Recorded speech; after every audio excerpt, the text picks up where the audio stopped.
Hey guys, in this video I'm going to show you how to enable dark mode in Excel. Now there are two things that I'm going to show you here. So first thing, head over to File, Account, and then from here what I want you to do is head over to the Office theme. So go ahead and click this one right here and then choose black. And once you do that one, when you head over here you can see that now here at the top it is now in dark mode. But if, say for example, you want to turn the cells to dark mode as well, that's actually possible.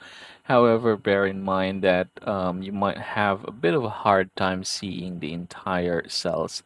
Now, I'm going to show you either way. Go to Page Layout, Background, and then from here, Bing Image Search, go ahead and type here black, and then click Enter. And what's gonna happen is that you're gonna see here a lot of options related to color black. So I'm just gonna look for one.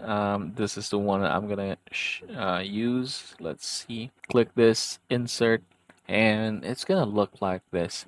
So now, if say for example, we're gonna go ahead and type here. If we hit the other cells, you can see that it's gone. It basically is a dark by default. So let's change the text. I'm gonna click this one right here, choose this, and then choose white. So that way I'm now able to see it. So yeah, those are two ways in order for us to enable dark mode in Excel. So choose which one you would prefer.